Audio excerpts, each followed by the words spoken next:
Welcome, friends, to Inks and Issues, a podcast where we discuss comics in a book club style format. I sold my life story for the price of a kangaroo man, and I'm Jonah Gregory. My name's Kieran Bennett, and my farts imbue you with the power to know everything about comics. And today we are talking about Tank Girl, the Odyssey. Kieran, did you know anything about Tank Girl going into this? The only exposure that I ever had to Tank Girl was my grandpa had a copy of Tank Girl, the movie that they made, on VHS. Nice. And it was on the shelf at the beach house that they owned. And I just remember when I was a kid looking at the cover of the VHS being like, wow, that movie looks real fucking weird. And obviously I didn't watch it because, not really the sort of movie that you would let a young child watch. Yeah, I was going to say that based on what I've read of this comic, seems like a good thing you avoided it. Yes, very good. So no, I didn't know anything about Tank Girl. I didn't know anything about Tank Girl, the Odyssey, or any of that before I read this. Did you? No, I knew it by reputation. In a good way. Like, I never saw the movie. It was always on my, I should probably get around to seeing this just because it looks so flippin' bizarre, But I just never quite got around to it. I do know my friends that are in Kirby Crackle, the band, their cover art on all their albums is one of the guys who I know has done cover work for Tank Girl before. That's pretty much all I know. Cool. That's the one connection I have to anything Tank Girl related is when he was at the con and I walked by his booth, he had prints of that as well as, some cool art books and whatnot. And I was like, oh yeah, it's the same guy. That's awesome. Oh, damn. So that's about my extensive knowledge of Tank Girl. This one was voted on by our lovely patrons, so it's not one we probably would have thought of. So no. I was happy that this one kind of came out of left field because we were between episodes, we're like, man, we did a lot of Marvel and DC stuff, so we're trying to think outside the box a little bit, or think outside the bun, depending on if you're Taco Bell or not. Karen, you might not get that reference because you guys are just now getting Taco Bells, I hear. Yeah, it's going to open in 2 months. Nice. And it's going to open up in 2 months, and it's going to be maybe 15 minutes down the road from me. Oh, I'm going to get real fat. Yeah, I mean, if you're gonna bother going to Taco Bell, you might as well go all out, right? Yeah. Get something that's technically 3 different meals all shoved into one. Yes. That's my suggestion. Yes. Yeah, something that's carbohydrates wrapped in other carbohydrates. Yeah, full of nacho cheese. Yeah. That's where it's at right there. But yeah, so this was I was really excited that this one got not only nominated, but then the votes, kind of dominated for this one. It did, yeah. Coming in. So I was excited to cover this, just because I'm I've always heard good things and never got around to reading any of it. So no, neither had I. So thank you to our patrons. Yeah. So let's jump right in, I think. So do you have any fun facts for Tank Girl, the Odyssey? I do, and I'll just give you a quick synopsis as well. Tank Girl's first ever full-color book-long adventure featuring brand new introduction from writer Peter Milligan and rarely seen Tank Girl comic strips by Milligan, Hewlett, and Philip Bond. The epic saga is viewed through the deeply warped Tank Girl lens and a labyrinthine tale involving demented Hollywood agents, zombies, James Joyce, the Prince of Farts, the ancient Greek poet Homer, and shed loads of nudity and violence. It doesn't actually really tell you anything about what it's about, but that's what they put on the back of the book. So, Yeah. Random fun fact before I actually get to the actual fun facts. We both had to buy physical copies of this book because you can't buy it on Comixology in English. You can buy it in French, but you can't buy it in English. Mm-hmm. Which I thought was really weird. Not sure why. I'm wondering if it's there's strange licensing stuff with these books, possibly. Beats the hell out of me.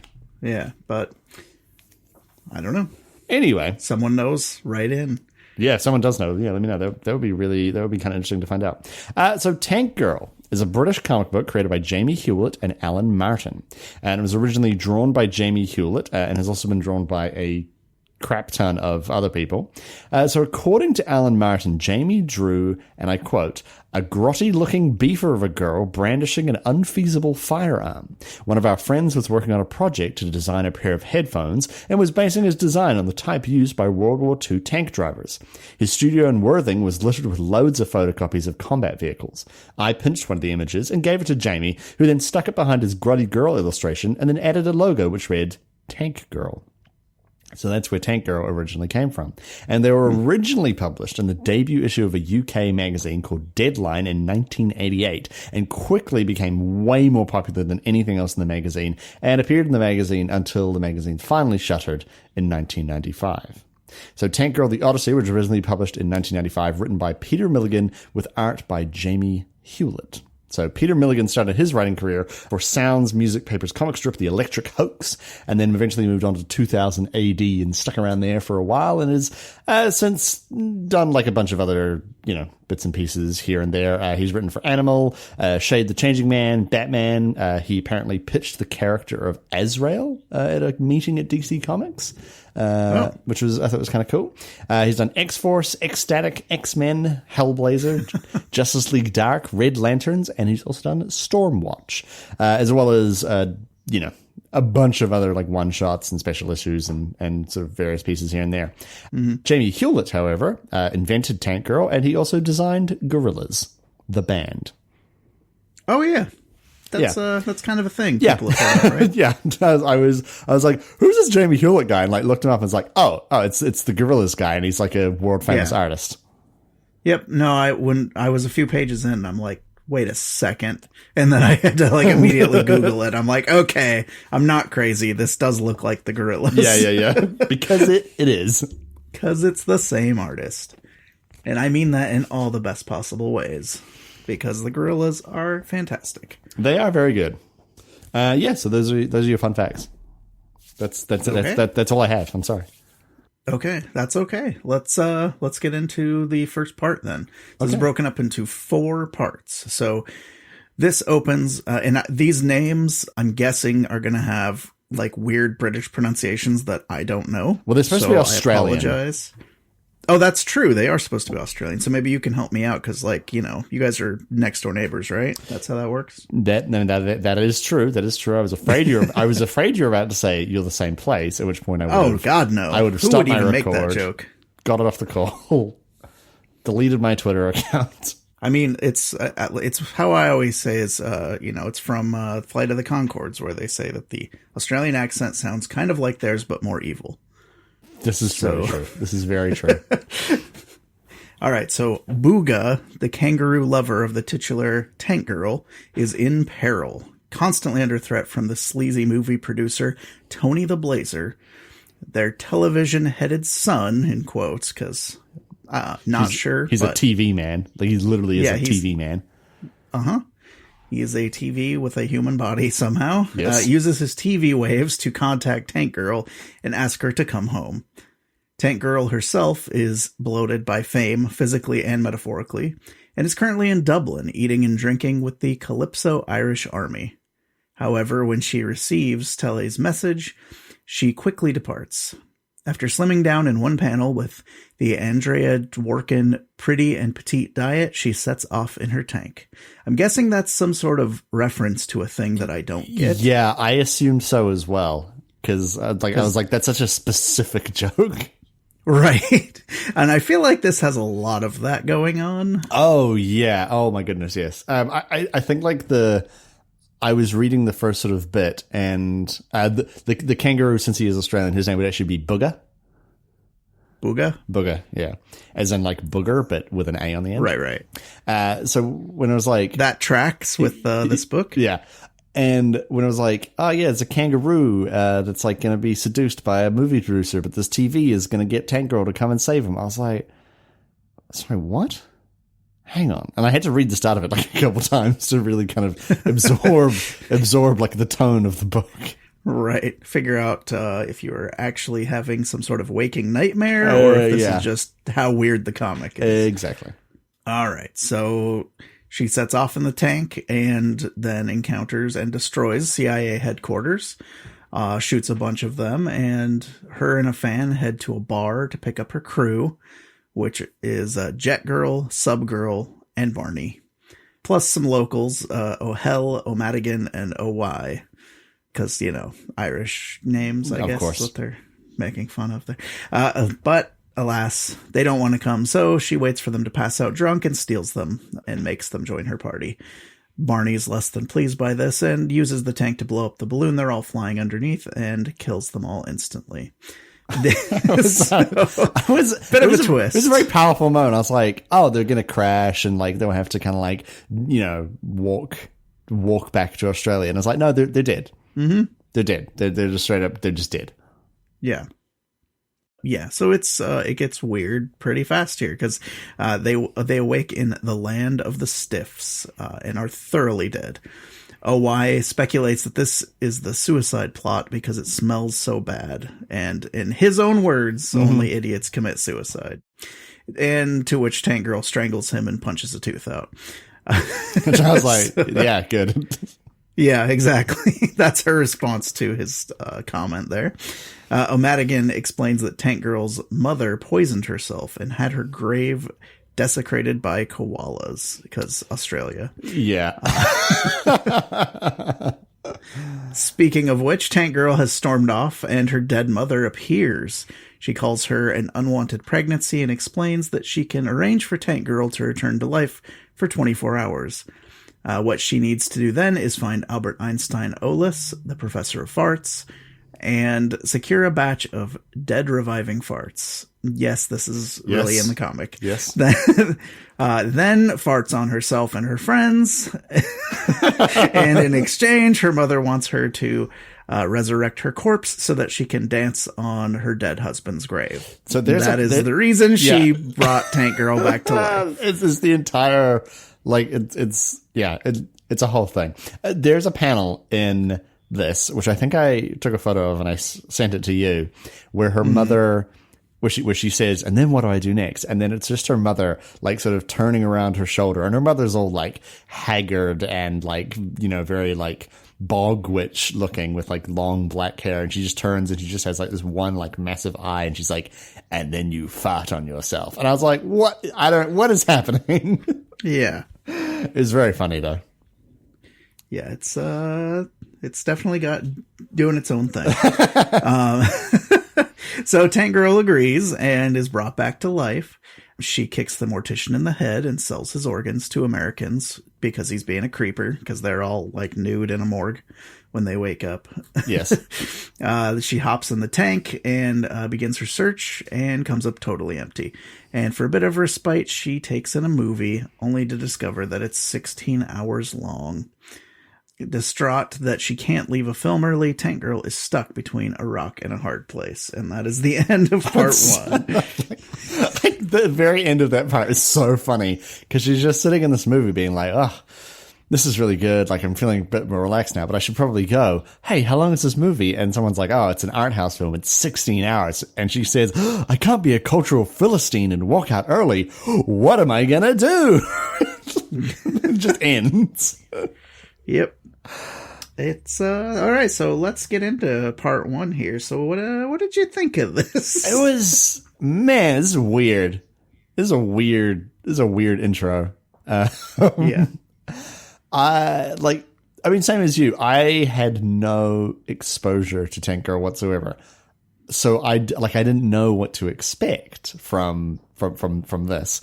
And just even the start, where it's there's a kangaroo being seduced by a movie producer, and so a guy who literally has a television for a head contacts Tank Girl, who is massively fat in Dublin, sitting with the CIA, which is the Calypso Irish Army, who are guys in Hawaiian shirts playing on little ukuleles in Ireland. And I was like, is this all a reference? Is this canon? Is this that well established, well referenced Tank Girl lore that I'm missing out on? Totally. As it went on, I was like, oh no, it's ridiculous from top to bottom. And I think kind of by the end of the first part, I was warming to it a little more. Yeah.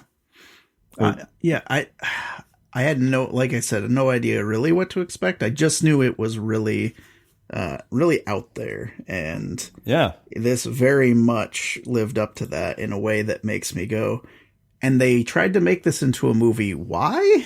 This is that's the thing. I don't know why, because this appears to take place after the movie came out, right? Because they keep referencing like that they had a movie made about her. Yes.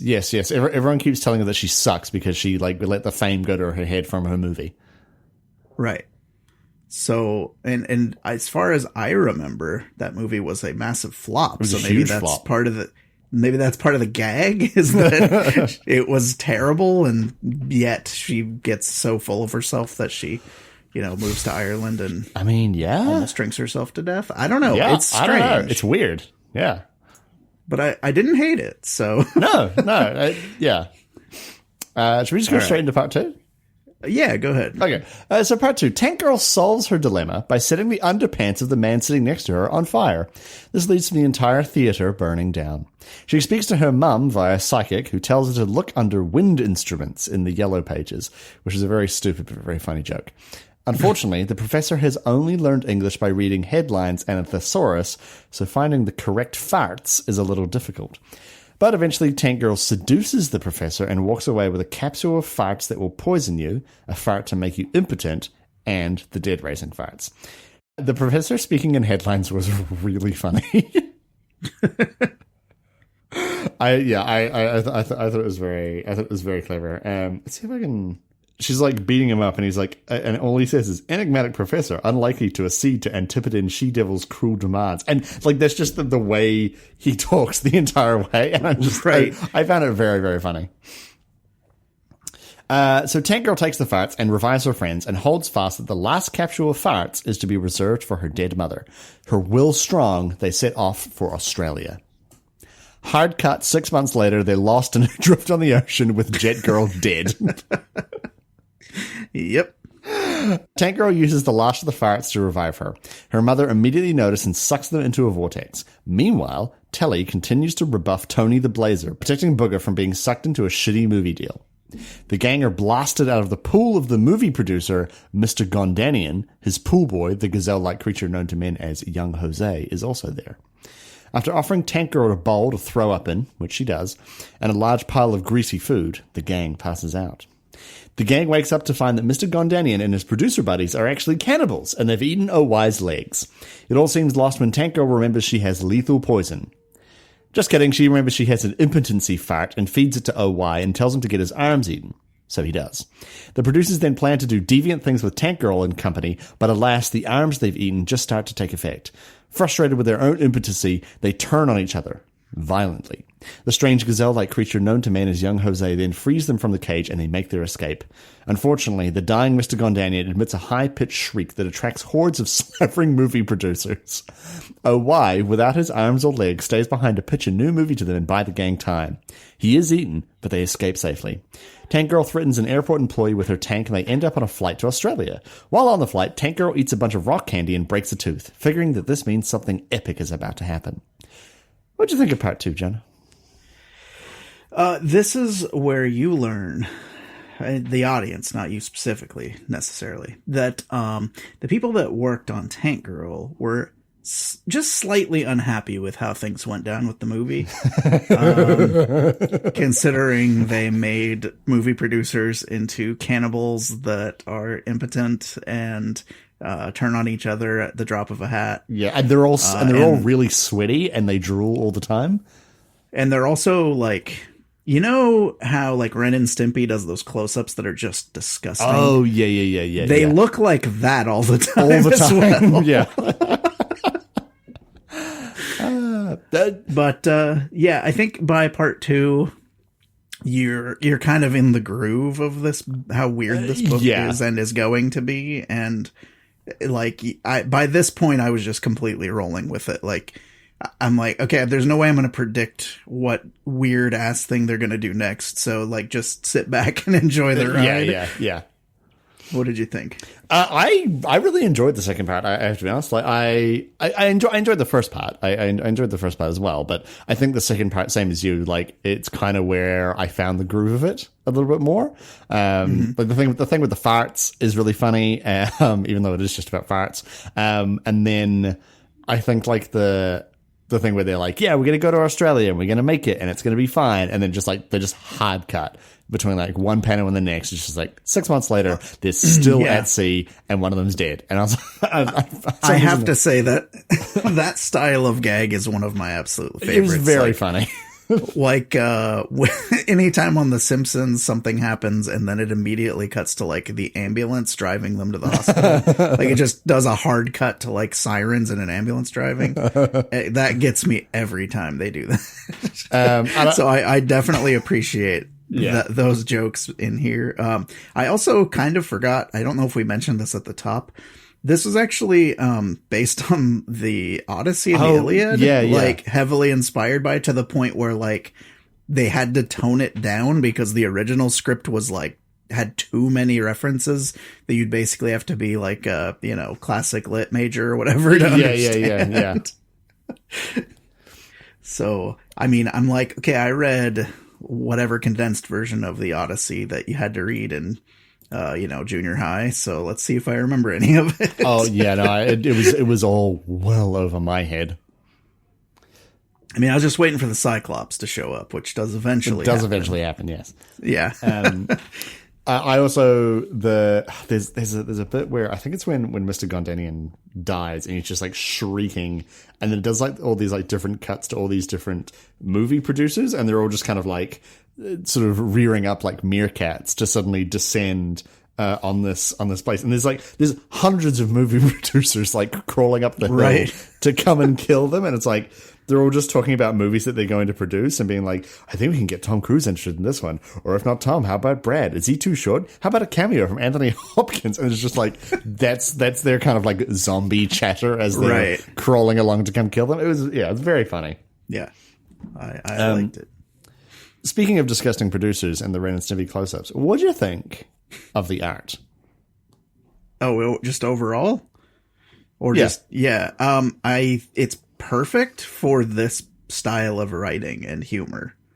Like, it's a bit off-putting at first, but, like, if it had a more serious story it was trying to tell, it might not work for me, but because it is so over the top, like the storytelling, it fits incredibly well. It kind of is like it reminds me of like maybe like a Mad Magazine type of, you know, the weird art they would do sometimes in those kind of books, except cranked way up. Like even way beyond that. I mean, like, since I don't have a lot of point of reference for, you know, this particular comic, that's kind of where my brain went. Yeah, 100%. And it does, like once you know that it's from the guy who designed the gorillas, or just gorillas, I suppose, since they're not the gorillas. Like a lot of the characters do look like, members of gorillas, if gorillas were real gross as well. Yes. Yeah. Like there's a lot of cuts when they're surprised where they have the eyes with no pupils and just different weird stuff like that. Yeah. And things like coming off them, like the whole thing where it's like someone's smoking a cigarette, but then they're surprised, and it's like their mouth opens, but the cigarette's like hanging in the air. And yeah, nice Looney Tunes-esque touches there. Yeah. All right, so jump into part 3. I'll take that one. Yeah. All right. So Tank Girl fishes out that broken tooth that she broke on the rock candy and flicks it away.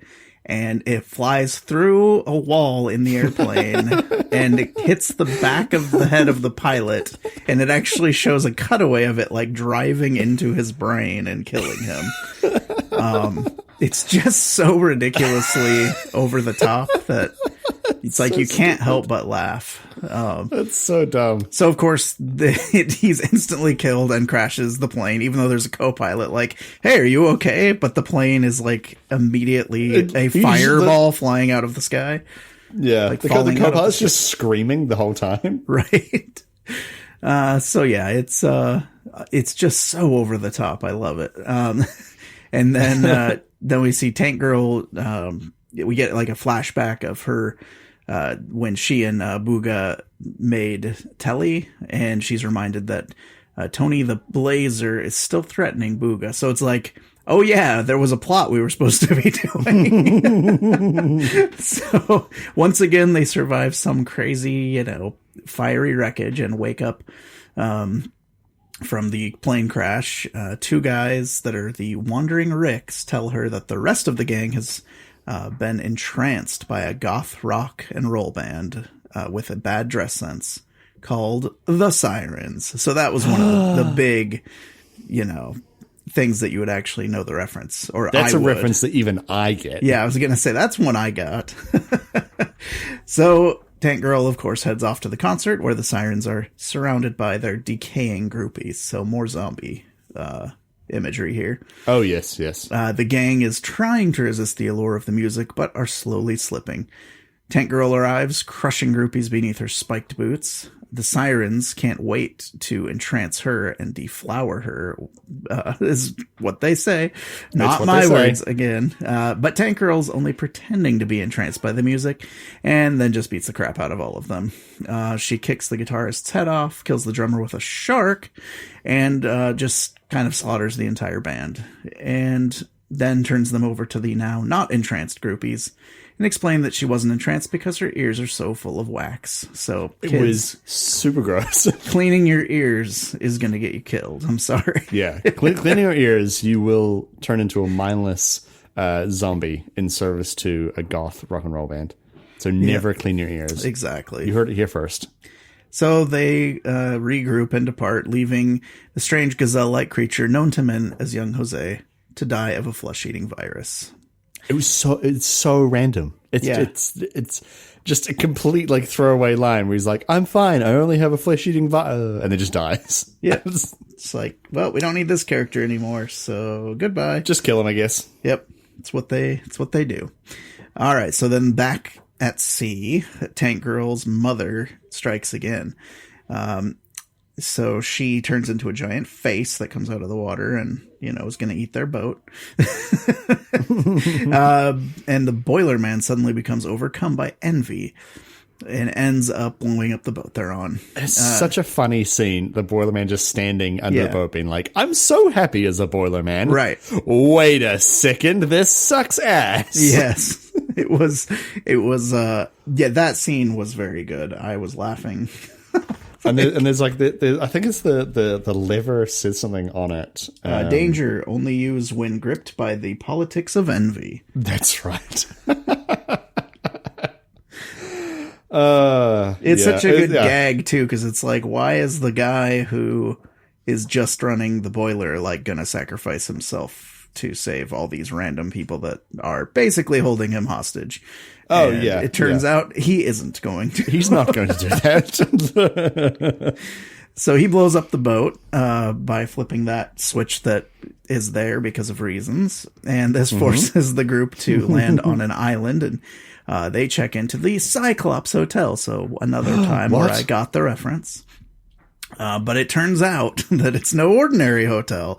It's actually a bit of a crazy cult that likes to remove one eye from people's heads.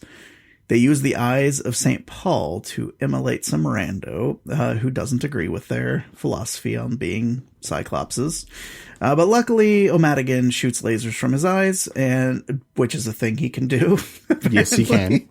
Canonically. That deep Tank Girl lore. Mm-hmm. And then he's able to combat the eye of St. Paul so that the gang can escape before their eyes are plucked out. But sadly, O'Madigan is, he doesn't make it. Yeah. So as they're mourning O'Madigan, the man himself shows up, swimming away from the island, and explains that in the past he masturbated so much that he went blind, and God restored his sight, making his eyes supremely powerful. They decide to replenish their provisions by slaughtering some nearby oxen. And that's the end of part 3. It's so stupid. Yeah. The fact that he just explains it. He's just like, yeah, I masturbated so much that I went blind, and then God restored my sight. So obviously my eyes can combat the eye of St. Paul. And it's like, oh, right. Yeah, of course. Yeah, I mean, come on. It does a very good job of just presenting absolute absurdity. Yeah. But you're so in the group at this point that you're just like, okay, yeah, cool. Yeah, all right, it's fine. What else you got? So yeah, pretty much. So that was the end of part 3. Things are heating up. So what did you think of part 3? I thought the whole bit with the sirens was really good. Just having Tank Girl absolutely wreck shop on some guys and kick the shit out of them was really fun. Yeah. Yeah, I agree. And I do enjoy the Boilerman scene a lot. It's very funny. Yeah, there was some really good gags in this one. Just the complete ridiculousness of how random it is from panel to panel, like where she's fighting and then she suddenly has a shark for no reason that she's like biting someone's head off with, and like when she needs to be strong enough to literally kick someone's head off, then why not? She just can. Yeah, exactly. There's a scene, I can't remember where it fell into this, but in one of the fight scenes, she's just like not even looking and doing the thing where they do, punch a guy that they're not looking at from behind, and his head is also just flying off of his head. Oh yeah, it's a supremely violent comic, by the way. Oh yeah, for sure. Really violent, really gross. Yep. All right. So all right. I know we're moving quick, but you want to just jump into part 4 and then we can discuss why not? As a whole? Why not? So Tank Girl warns the crew not to kill the oxen, but they do it anyway. Turns out they're actually all disguised mobsters posing for an animal-free circus after their boss cried at the treatment of circus animals. They fire a hail of bullets at the gang, and O'Madigan deflects the bullets with his arms. Alas, he can't do it forever, so they wave a used sanitary pad in surrender. The mobsters are disgusted and leave. And there's not even like any kind of question about it either. They just wave this used tampon, and they're like, "Oh, that's disgusting. No, let's leave." He says, "Come on, boys. I don't want nothing to do with these perverts. Tell you the truth, I feel just a little dirty." And he's like crying as he says it. They depart once more, and Tank Girl's mother appears in the ocean, demanding her revenge. Tank Girl asks why she doesn't just torment her husband in the land of the dead, but her mother can't find him. It is at this point that the media mogul Sir Rupert Sir swoops in and offers them a life of luxury, and they accept. Some time passes, and the hedonism has gone to their heads, and they're all bastards now.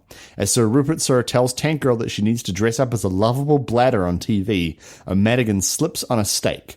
This means his wig flies off, his teeth fall out, and his corset splits.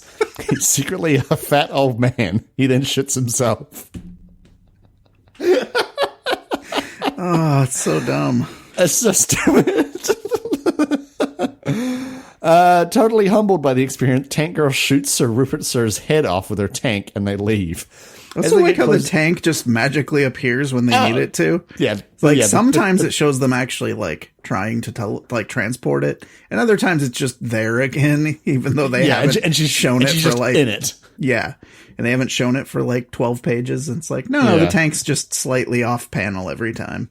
Yeah, every single time the tank is there, but you just can't see it. Yep. As they get closer to Australia, Tank Girl contacts Telly and arranges for them all to meet at a bar. There, in disguises that they shed in about 2 seconds, Tank Girl's mum shows up, demanding her revenge. It turns out, however, that O'Hell is in fact Tank Girl's father, who was only following her around because any good times or money would come from her. Tank Girl thinks for a moment and shoots him, condemning him to hell with his ex-wife. Shirley considers it for like 2 seconds. Where he's like, I'm your father, surely you can forgive me. And she's like, no. And just shoots him. Yeah, I also like how the mom is like this weird, like, hell beast creature. And he still just looks like a normal dude sitting next to her in the underworld. Yeah, it's very funny, and they come up with all these elaborate disguises where they all have like suits and like mustaches and hats on, and then they arrive at the bar and Telly is just immediately like, "Why are you in disguises? What are you doing?" And they just take them off, and they're just naked underneath, and they're just naked for the rest of the scene. Sure, why not? Yeah, why not? The gang then brutally murder all of the movie producers, with Tony the Blazer having his tongue ripped out his throat. Our story closes with Tank Girl and Booga once more in bed together. Mm-hmm. And that's the end. That's it. The end is them showing up at Tank Girl's house, and they just murder a whole bunch of movie producers. Yep. All right. Well, that was a book. That is a book. It's a very quick read. It is pretty quick. Do we want to get into some final thoughts so that we can just kind of full on discuss? Yeah. Okay. Yeah, I think so. Jonah, what do you think? Would you recommend Tank Girl? So the Odyssey? I would actually, surprisingly. I mean, with lots of content warnings, of course, because this is your dad's Tank Girl, which means it's incredibly violent. Yes. Yeah. No, this is your dad's Tank Girl. So a lot of the stuff that we've read that we end up not liking, I feel like tries really hard to pull off some of this stuff. The problem is humor is incredibly subjective and much more difficult than most people think. So while, say, a book, randomly I'll pick one, Agents of Hate. Weird. Yeah, I know. Just completely random off the top of my head. Tries to do some of that, like, kind of subversive humor. They're also trying to do it within being very hamstrung because they're working within, like, the Marvel Universe. They can't even say a fuck. So, like, what can you do with that? When you're trying to be, like, dirty and subversive and stuff, right? So this being you can't even use a basic, like, curse word for anything. They can't say a cuss at all. That actually kind of annoys me. Like, okay, not kind of. It really annoys me. Like, if you're going to put in swearing, but then you have to bleep it out, just use a different word. Yeah. Just write something different. If you know you can't say it, just write something different. Yeah, exactly. It's really annoying. It was really annoying in that one, in the Batman year 1 or whatever. Oh, yeah. Year zero year. Zero year. Yeah. 0 year. Yeah. It was really annoying in that too. This, however, is, I think, the thing, like, just Tank Girl in general, the thing that a lot of those books were inspired by, as far as ones that are trying to be like this weird subversive type of humor, because they're from, like, it's a UK thing, and it's that, like, kind of punk rock, like, you can't publish this at Marvel, you have to publish it through a weird indie magazine, like they were doing. I feel like the British also just do, like, that weird surreal stuff just way better than Americans as well. So, like, I think like Agents of Hate, even if they were allowed to say a fuck, like, it would have never really reached that same kind of weirdness as something like Tank Girl. Yeah. And I don't know what it is about the culture that makes it so different, but it's like when you watch British comedies and there's just, like, something weirdly different about everything about them. I don't know enough about comedy or culture to possibly theorize what it would be. Right. But I did not actually expect to like this as much as I did. Like, I thought, oh yeah, maybe I'll get a couple laughs out of this, but I was kind of expecting that level of crassness to just grate on me, and this just proved to me, like, okay, it's not that those types of things bother me, it's that those other people aren't funny. They just think they're funny. Yeah. Like, these jokes can be funny, even to someone like me, who generally would be like, oh yeah, that's not my style of humor. But this book is like, oh, this stuff can be hilarious if it's done right. 100%. And it takes the team, like, it's a combination of the way the story is written and also how weird the art is and how unique it is. There's definitely nothing I've read like this.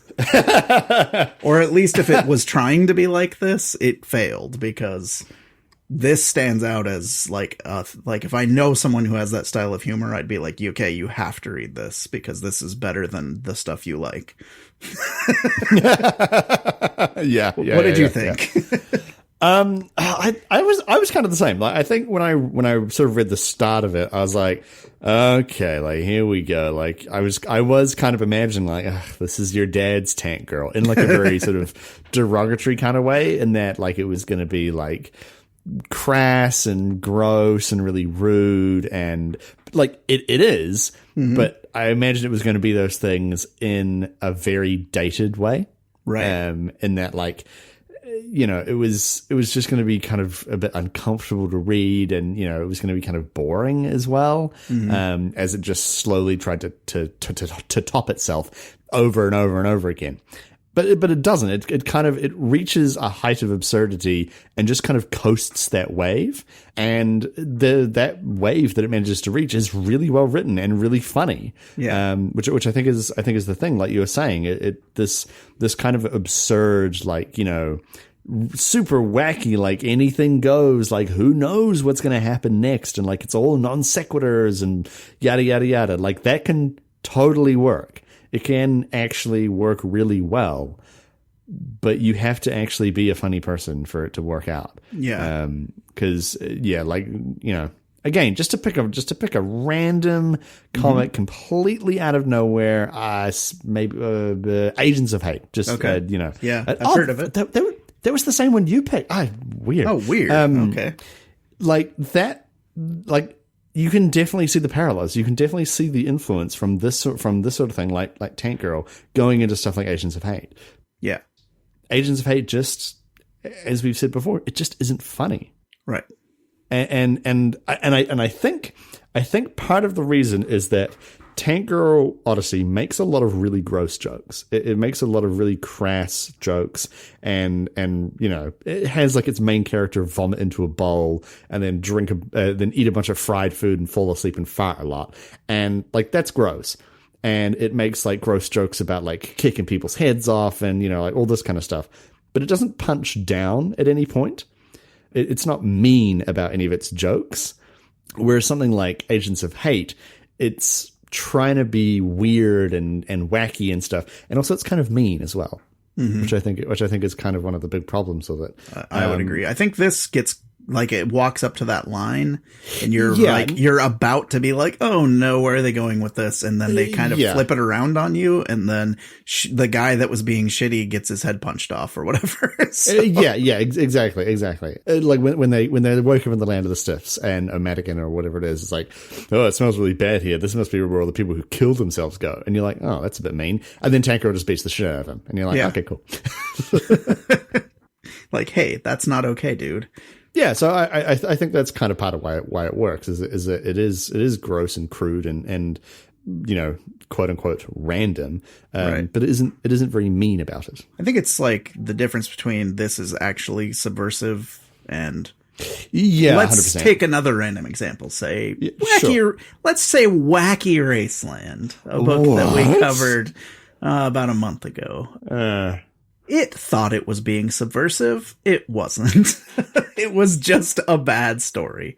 Yeah. And we get into all the problems with that book on that episode. So I don't really want to dredge those up, but there was some real bad problems with that book. Yeah, 100%. It thought it was being subversive, but it was actually just repeating tropes. Whereas this was being subversive by not really following any particular tropes at all. Right. I mean, it was following the sort of overall structure of like a very well-known story, but it was certainly not predictable in any sense. Mm-hmm. Yeah, for sure. I would definitely recommend this, as long as people know going in. There's lots of content warnings as far as nudity, violence. You know, there's some gross parts. There's barfing. There's some things in there for sure. Yeah, 100%. Well, I think that's going to bring us to an end. So, it will. Kieran, where can people find you?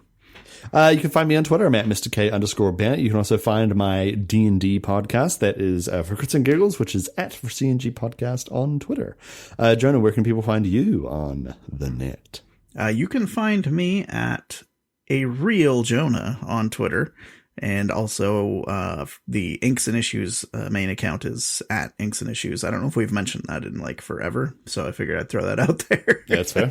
And I have been trying to stream on our twitch.tv/Inks and Issues account. I've just been running into some annoying technical difficulties because it turns out streaming is kind of a pain in the ass sometimes. When things decide not to work, It is awful. When they work, it's great. But I started the Amazing Spider-Man 2, the movie-based game, and it's weird because it's like, it looks pretty good. You know, it's an early PS4 game. It plays okay. It's just, man, the newer Spider-Man game just blows it out of the water in every way. So it's really weird. It almost feels like you're playing an alpha version of that game, which is really strange. But it's been enjoyable just to see something weird and different with that franchise that I totally missed and didn't know existed. So yeah, that's what I've been up to. But I guess with that, we will see you all next time. Do we know what we're doing next time? I guess we don't, because the schedule, we're working on scheduling a bunch of guest hosts, because we wanted to start letting people know what's coming out so that you can read with us, because some people had shown an interest in that. The problem is scheduling is not the easiest thing in the world. No, it's really not. And it's especially not easy when you have guests on the show as well. And so, I think the current block of stuff that we have at the moment, which is including Tank Girl, that block has shuffled around, I think, maybe 8 or 9 times. Right. So we will go follow the Twitter feed. We'll start posting on there hey, yeah, we're recording this one. So if you want to leave us feedback or whatever, just add us on Twitter, and we can read those on the show if people are interested in that. So. All right. Well, I think that's going to wrap it up. So we will see you next time. Goodbye. Bye. She's just a girl. She's just a girl. The girl you want. She's just a girl. She's just